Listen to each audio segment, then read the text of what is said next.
After making the playoffs every single season from 2007 to 2022, the Pittsburgh Penguins just missed out on postseason action for the third straight year. And after regressing slightly each campaign in the wins and points column, the Penguins are finally embracing the fact that they are in a retool and realistically won't be competing for a playoff spot this upcoming season. Pittsburgh decided to move on from head coach Mike Sullivan after the year and brought in a new bench boss, Dan Muse, who has experience coaching the U.S. National Team Development Program, as well as being an assistant coach with the Nashville Predators and New York Rangers. Kyle Dubas is now entering his third season as the team's GM and president of hockey operations. He took on one of the most difficult jobs in hockey, trying to keep one of the oldest teams in the league relevant and trying to appease two of the game's biggest legends, Sidney Crosby and Evgeny Malkin. Some of the signings Dubas made in his first year have not aged well, the big ones including the Tristan Jarry and Ryan Graves deals. Some might also argue that the Erik Karlsson trade was also a mistake, but I personally respect them for taking a shot on the reigning Norris Trophy defenseman who was just coming off of a 100-point season.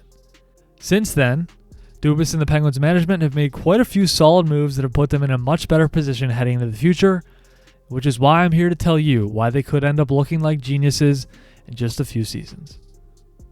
The first key step in turning things around for Pittsburgh has been centered around key trades and subtle moves Dubas and the Pens have made. The Penguins had to make the tough decision to trade upcoming free agent Jake Guentzel prior to the deadline in 2024, and although it stung at the time, some of the pieces they acquired in that trade with the Carolina Hurricanes could end up being huge for the future of the organization. The Pens received Michael Bunting in the trade, who put up 48 points in 79 games over parts of 2 seasons with Pittsburgh. Then in March of 2025, they traded Bunting to Nashville for Luke Schenn and Tommy Novak. Novak, who scored 40-plus points in 2 separate seasons in the NHL, and Schenn, who the Pens then traded to the Winnipeg Jets for a second-round pick in 2026 and a fourth in 2027. They also acquired defensive prospect Harrison Brunick with the second-round pick they acquired in that trade. He's a 6'3" right-shot D-man who played in the WHL with the Kamloops Blazers over the last 3 seasons. And the biggest part of that Guentzel trade was acquiring Finnish prospect Ville Koivunen, the 22-year-old who was the 51st overall pick in the 2021 entry draft. Koivunen has been lighting it up at every level over the past few seasons, putting up 56 points in 59 games with Karpat in Liga, which was the most by any player under 21. Then last season, he put up 56 points in 63 games with the Wilkes-Barre Scranton Pens in the AHL, the most points by anyone on the Baby Pens, and second among all rookies in the entire league. Koivunen even got action in 8 NHL games and put up 7 assists. This guy has loads of skill and potential and should get top 6 minutes this year for Pittsburgh.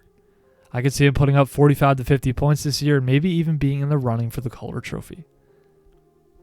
Another trade Dubas and the Pens made prior to last season was swapping first-round pick from 2023 Braden Yeager for 2022 first-rounder Rutger McGroarty from the Winnipeg Jets.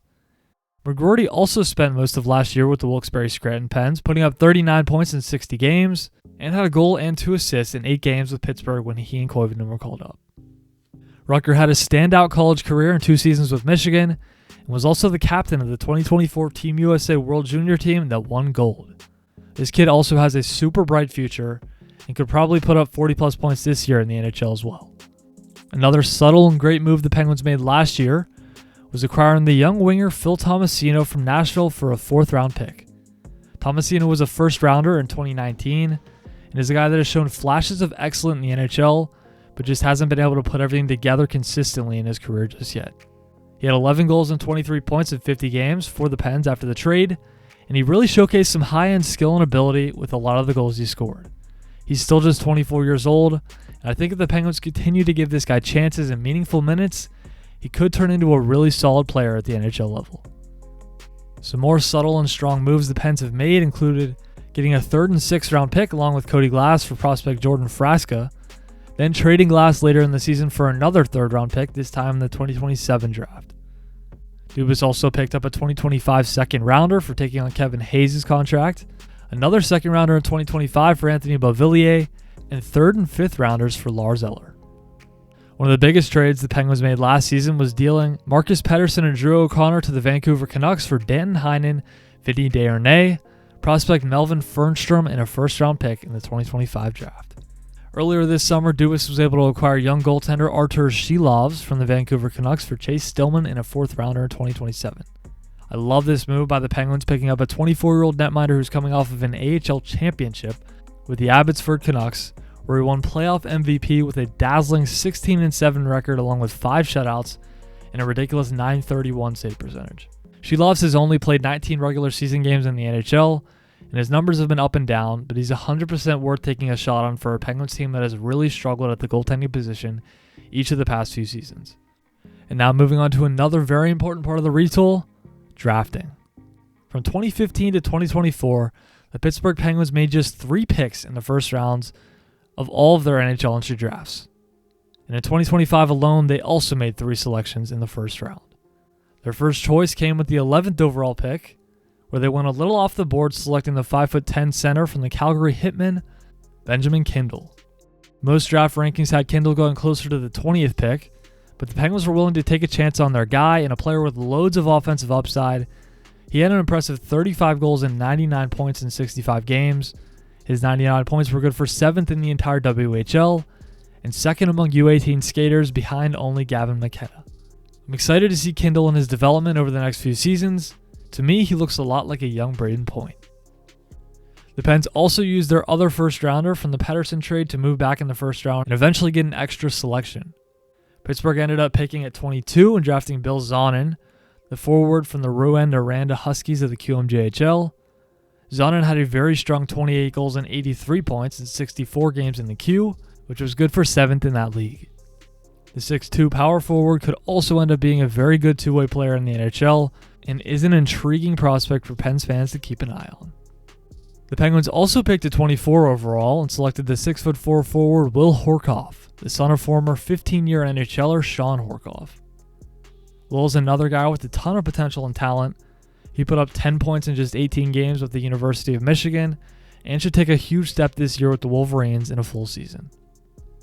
The Penguins also picked up defenseman Peyton Kettles, Charlie Trethewey, and Braden Peddle in rounds 2 and 3, and selected a goaltender, Gabriel Daigle, in the 3rd round. In 2024, along with selecting Brunick, the Pens picked Tanner Howe at 46 overall. He's a skilled winger who should get his first taste of pro hockey this year. Pittsburgh also still has their first rounder from 2022, defenseman Owen Pickering, who played 25 games in the NHL last year and also looks strong in the American Hockey League.